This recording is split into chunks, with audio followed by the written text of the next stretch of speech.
అన్నయ్య తమ్ముడు మాట్లాడుకోరు. దేనికి మాట్లాడుకోరు? ఆస్తి పంపకానికి గొడవ వచ్చిందా? అసలు ఆస్తి లేదు. మరి దేనికి దెబ్బలాడుకుంటున్నారు? కారణం లేదు. పెద్దలు ఎవరైనా వింటే నవ్విపోతారు.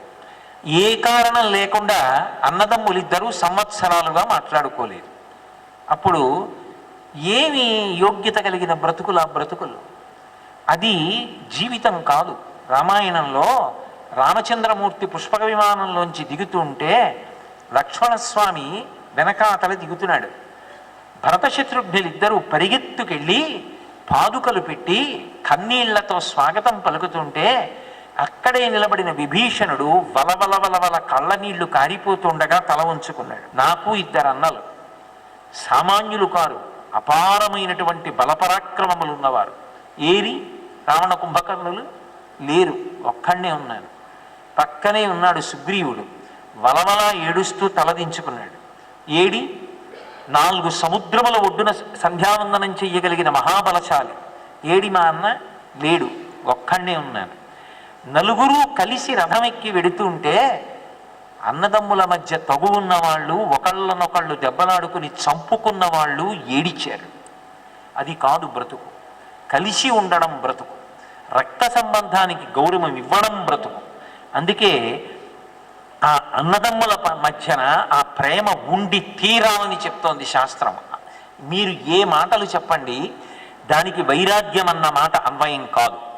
సహోదరుల మధ్య ఆ ప్రేమ ఉండి తీరవలసింది. వాసుకి యందు ఈ గుణం కనపడుతుంది. ఇది భగవంతుని యొక్క ప్రీతికి కారణమైంది. రామచంద్రమూర్తి అంతటి వాడు రామాయణంలో మాట అన్నాడు, ధర్మమర్థంచ కామంచ పృథివీంచాపి లక్ష్మణ ఇచ్చాపి భవతామర్థే ఏతత్ ప్రతి శృణోమితే అన్నాడు. లక్ష్మణ, నా తమ్ముళ్ళు పొందనటువంటి సుఖాలు నాకొద్దు. నా తమ్ముళ్ళ దుఃఖం నా దుఃఖం. వాళ్ళు దుఃఖపడుతుంటే నాకేమన్నీ సుఖపడలేదు. వాళ్ళు సుఖపడనటువంటి సుఖాన్ని పొంది నేను ఒక్కడిని అనుభవించాను, నాకు అర్హత ఉంది కాబట్టి, నాకు ఉంది కాబట్టి అని నేను మనసు సరిపెట్టుకోలేను. కష్టమైనా సుఖమైనా మీరు పొందినదే నేను పొందుతానన్నాడు. అది అన్నగారికి ఉండవలసిన లక్షణం. అది ధర్మరాజుకున్న లక్షణం. అది మనకి నేర్పుతోంది వాంగ్మయం. వాసుకి ఆలోచించాడు. ఆ సోదరులందరినీ కూర్చోపెట్టాడు. ఏం చేద్దామన్నాడు. ఒక తమ్ముడు లేచి అన్నాడు, అన్నయ్య, మనకి పొడవైన శరీరాలు ఉన్నాయి, గొప్ప తేజస్సు ఉంది.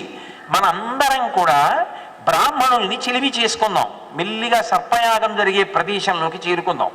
తీరా యాగం మొదలు పెట్టగానే ఆ సృక్కులు, స్రువాలు, పాలికలు, ప్రమిదలు, లాజలు, దర్భలు వీటి మధ్య భయంకరంగా పాకడం మొదలు పెడదాం. బుసలు కొట్టి పడగలెత్తుదాం. వచ్చిన వాళ్ళు వచ్చినట్టు పారిపోతారు. యజ్ఞధ్వంసం అయిపోతుంది. ఇంకా యజ్ఞం ఎక్కడ జరుగుతుంది అన్నయ్య? ఇంకా సర్పయాగం ఎక్కడ జరగదు. వాసుకి అన్నాడు, చాలా అమాయకపు ప్రతిపాదన. బ్రాహ్మణులు మంత్రవేత్తలు. ఒక్క మంత్రం చదివితే మీ అందరి శరీరాలు కూడా జడీభూతములైపోతాయి. ఎక్కడి వాళ్ళక్కడ అలా నిలబడిపోతారు. ఆ తర్వాత సర్పయాగంలో పడిపోతారు. ఇటువంటి అమాయకపుట ఆలోచన చెయ్యకు.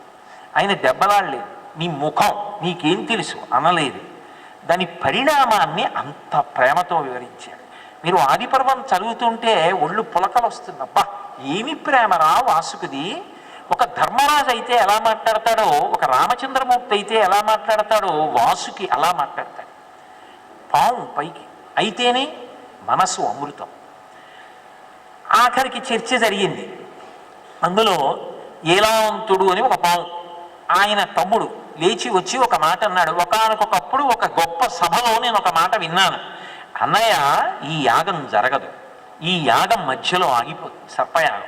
కానీ ఈ సర్పయాగాన్ని ఆపగలిగిన వాడు మాత్రం ఒక్కడే ఉన్నాడు. ఎవరాయన అంటే, జరత్కారుడు అనబడేటటువంటి మహర్షికి కొడుకు పుడితే ఆ కొడుకు ఒక్కడే ఆపగలడు. అన్నయ్య, జరత్కారుడు పెళ్లి చేసుకోలేదు, బ్రహ్మచారిగా ఉన్నాడు. ఆ జరత్కారుడికి పుట్టేటటువంటి కొడుకుతో మనకి ఒక బంధుత్వం ఏర్పడాలి. అంటే జరత్కారుడితో మనకు బంధుత్వం రావాలి. బంధుత్వం వస్తే ఆయన కొడుకు మనకి బంధువు అవుతాడు. అప్పుడు బంధు ప్రేమ చేత ఆ పిల్లాడు మనని రక్షించాలి. అందుకని అన్నయ్య, జరత్కారుడితో మనకి ఎలా బంధం వస్తుంది అన్నాడు.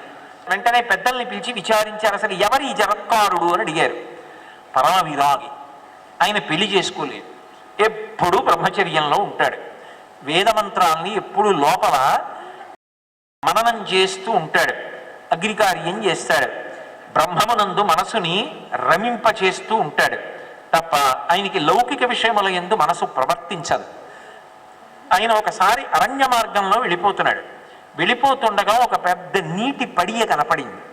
నీటి పడియ యందు కొంత గడ్డి పెరిగి ఉంది. దాన్ని ఎలకలు కొరికేస్తున్నాయి వేర్లు.